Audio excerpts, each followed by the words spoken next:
നിങ്ങളുടെ പാസ്പോർട്ടിൽ ഒറ്റ പേര് മാത്രമേ ഉള്ളൂ എങ്കിൽ ദുബായ് ഉൾപ്പെടെയുള്ള ഗൾഫ് രാജ്യങ്ങളിലേക്കുള്ള യാത്ര പാതി വഴിയിൽ മുടങ്ങാൻ സാധ്യതയുണ്ട്.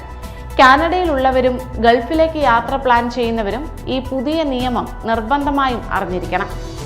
UAE ഉൾപ്പെടെയുള്ള GCC രാജ്യങ്ങളിൽ പാസ്പോർട്ട് നിയമങ്ങൾ ഇപ്പോൾ വളരെ കർശനമാണ്. പാസ്പോർട്ടിൽ സർനെയിം, ഗിവൺ നെയിം എന്നീ 2 കോളങ്ങളിലും പേര് കൃത്യമായി ഉണ്ടെങ്കിൽ മാത്രമേ ഇനി പ്രവേശനം ലഭിക്കൂ. അടുത്തിടെ ഒരു മലേഷ്യ സ്വദേശിയെ ദുബായ് എയർപോർട്ടിൽ നിന്ന് തിരിച്ചയച്ചത് ഈ ഒരു കാരണത്താലാണ്. കാനഡയിലുള്ളവർ പ്രത്യേകം ശ്രദ്ധിക്കുക. ഇവിടുത്തെ പാസ്പോർട്ടുകളിൽ പലപ്പോഴും ഗിവൺ നെയിം അല്ലെങ്കിൽ സർനെയിം എന്ന കോളത്തിൽ XXX എന്ന് രേഖപ്പെടുത്താറുണ്ട്.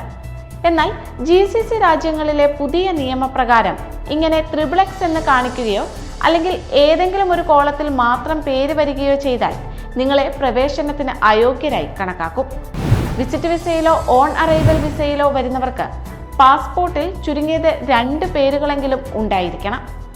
സാധാരണയായി എയർലൈനുകൾ നൽകുന്ന LMU എന്ന ഇളവ് ഇപ്പോൾ GCC രാജ്യങ്ങളിൽ ലഭ്യമല്ല.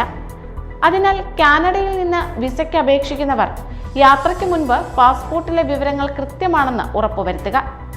GCC രാജ്യങ്ങളുടെ പുതിയ യാത്രാ മാർഗനിർദ്ദേശങ്ങളുടെയും എമിറേറ്റ്സ്, ട്രിപ്കോ ടൂർസ് എന്നിവർ നൽകിയ ഔദ്യോഗിക വിവരങ്ങളുടെയും അടിസ്ഥാനത്തിലാണ് ഈ മുന്നറിയിപ്പ്. ഗൾഫിലേക്ക് യാത്ര തിരിക്കുന്ന നിങ്ങളുടെ സുഹൃത്തുക്കൾക്കായി ഈ വിവരം ഷെയർ ചെയ്യൂ.